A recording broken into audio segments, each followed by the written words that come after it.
그래서 다음 파트에서는 조기 폐암과 진행성 전이성 폐암에서 EGFR TKI 치료를 구체적으로 어떻게 하고 있는지에 대해서 말씀을 드리겠습니다.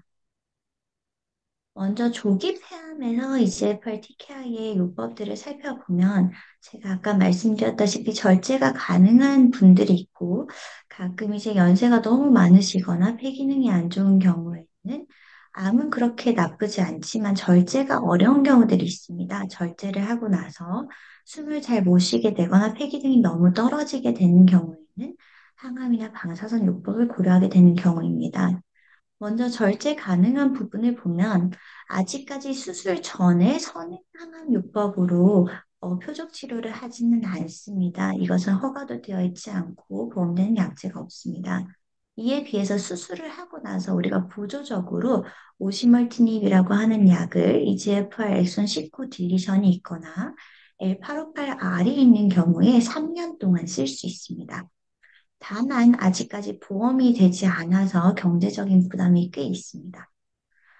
절제 불가능한 경우에 방사선 요법이나 방사선 요법을 하고 나서 보조적으로 타그리스 오시멀티닙을 EGFR 엑손 19 딜리션이나 L858R이 있는 경우에 쓸 수 있고 이 경우에는 기간 제한 없이 질병이 진행할 때까지 계속 쓸 수는 있습니다.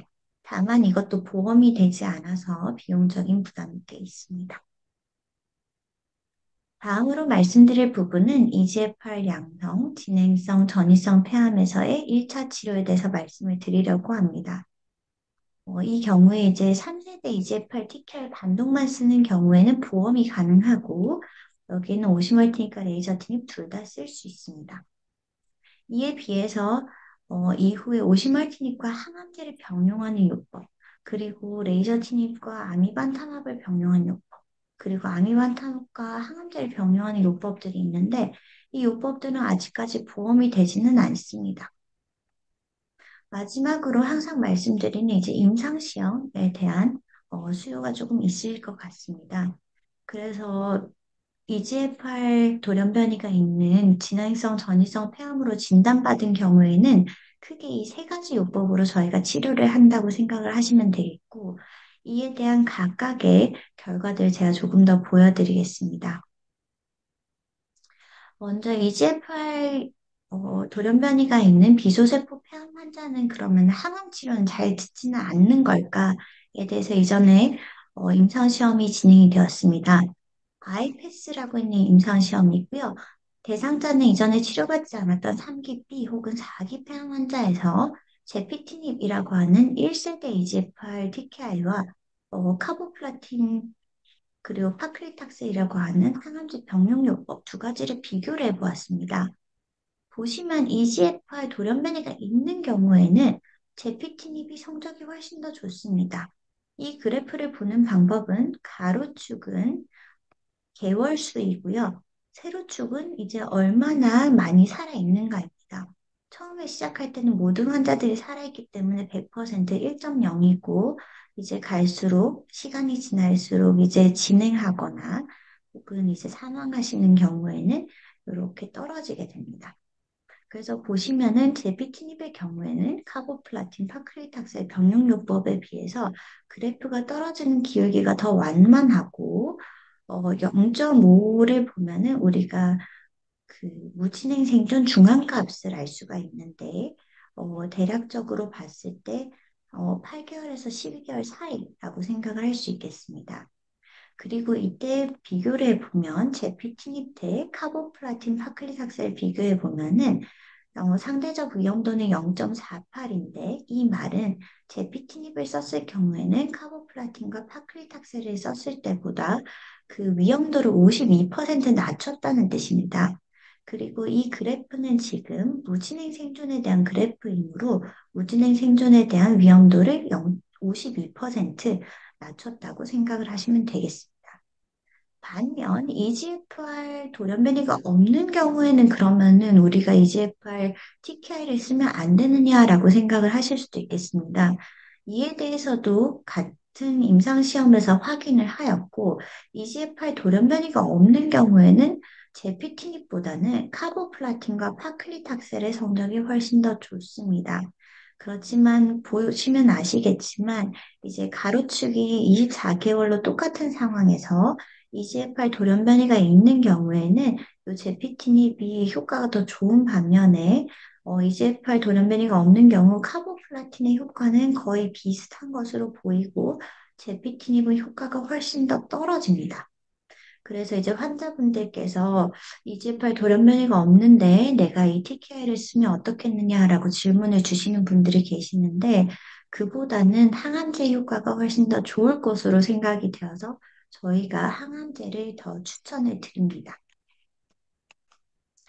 그런데 제가 앞서 말씀드렸던 약은 이제 제피티닙이 아니라 오시멀티닙 그리고 레이저티닙이었잖아요. 그래서 지금부터는 오시멀티닙과 레이저티닙에 대한 결과를 더 중점적으로 보여드리겠습니다. 이전의 표준 치료가 제피티닙, 멀로티닙 같은 이제 1세대 EGFR TKI들이었는데 이것과 오시멀티닙을 이전에 치료받지 않았던 엑손 19 딜리션 L858에 있는 진행성, 전이성, 비소세포 폐암 환자에서 비교를 해보았습니다. 그랬더니 무진행 생존 기간, 즉 오시멀티닙을 계속 쓸 수 있었던 환자들의 그 기간을 살펴보면 오시멀티닙의 경우에 18.9개월을 썼고 제피티닙의 경우에는 10.2개월을 썼습니다. 즉, 이 오시멀티닙 하나만 써도 저희가 중앙값이 대략 1년 반이라고 생각을 할 수 있겠습니다. 이 무진행 생존의 중앙값이라고 하는 것의 의미는 아까 말씀드렸듯이 이 오시멀티닙으로 치료를 받았던 환자들 모두를 1번부터 100번까지 줄을 세웠을 때 그중에 50번째 환자가 얼마나 썼느냐 하는 것을 살펴본 수치라고 할 수 있겠습니다.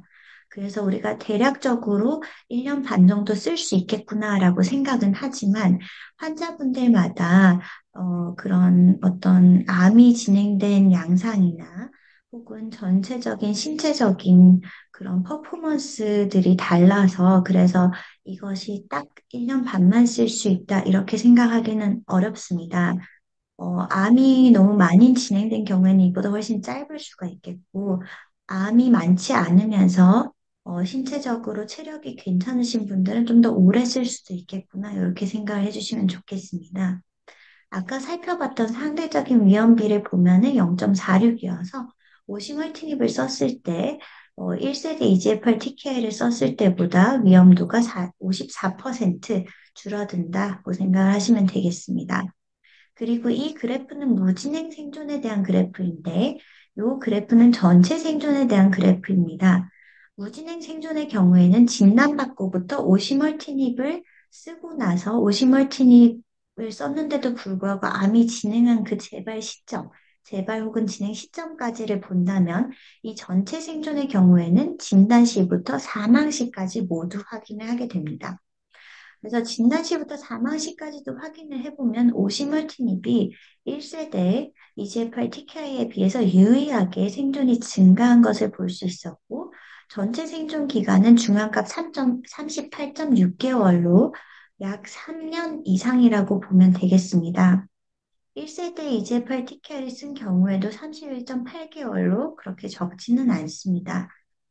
전체 생존 기간을 오시멀티닙이 유의하게 늘렸으므로 이 오시멀티닙은 우리나라에서 현재 보험으로 사용을 할 수 있습니다.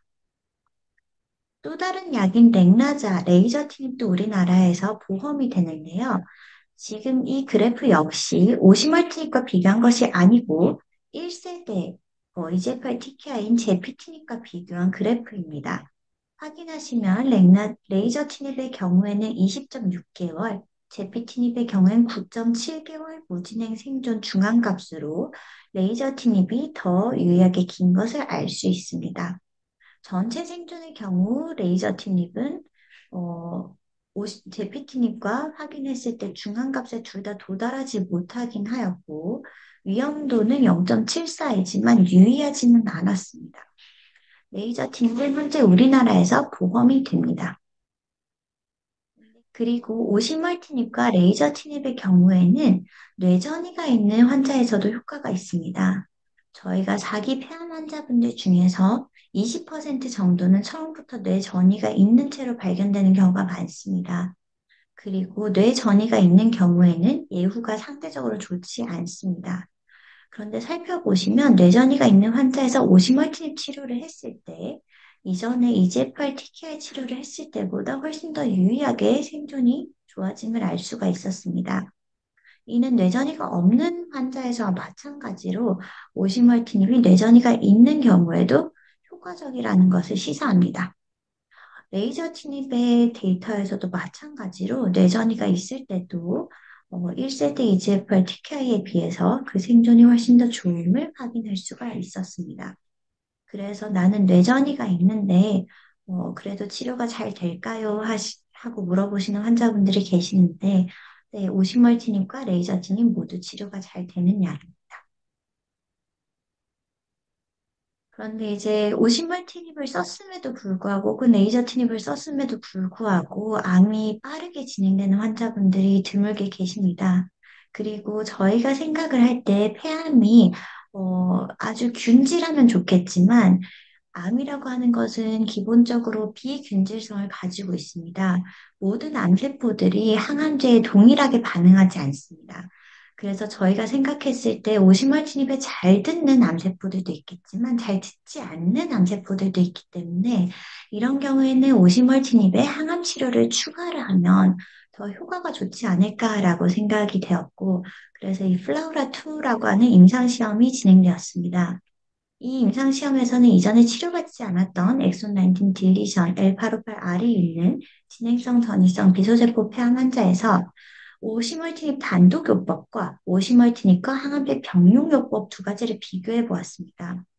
현재까지는 무진행 생존에 대한 그래프를 제가 가지고 왔는데 가로축을 보시면 36개월 그리고 세로축에서 보시면 이제 1에서 시작해서 점점점 떨어지는 것을 볼 수가 있고 그 중에서 오시멀티닙 요 단독요법이 파란색인데 이것에 비해서 노란색인 오시멀티닙과 항암제 병용요법이 무진행 생존이 더 유의하게 길었음을 확인할 수가 있었습니다. 여기에서 위험비는 0.62로 확인이 되었습니다.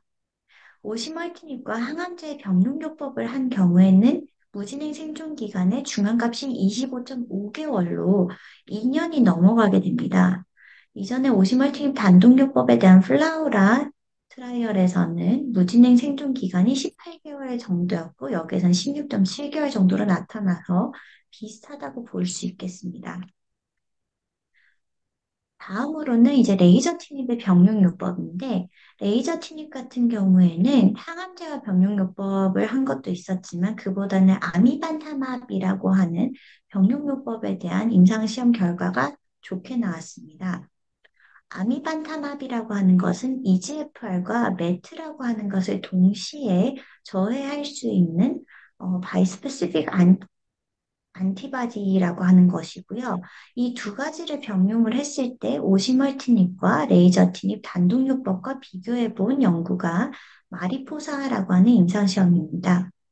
마찬가지로 이전에 치료받지 않은 엑손 19 딜리션 L858R이 있는 진행성 비소세포 폐암 환자에서 레이저티닙과 아미반타맙이라고 하는 것의 병용요법과 오시멀티닙 레이저티닙을 비교를 해보았습니다. 이때 보시면 아미반타맙 레이저티닙 병용요법의 경우에는 무진행 생존이 중앙값 23.7개월 정도로 2년에 조금 못 미치게 나왔습니다. 이에 비해서 오시멀티닙 레이저티닙은 16.6개월, 18.5개월로 거의 비슷한 양상을 보였고 이는 앞서 말씀드렸던 플라우라나 레이저 301 연구와도 비슷하게 나왔습니다. 그래서 현재까지 이제 아미반타맙 레이저티닙 그리고 오시멀티닙 항암치료 병용요법 이런 것들이 지금 우리나라에서 허가가 되고 있고 비보험으로 쓸 수가 있으며 이 약제들도 마찬가지로 뇌전이에도 효과적입니다.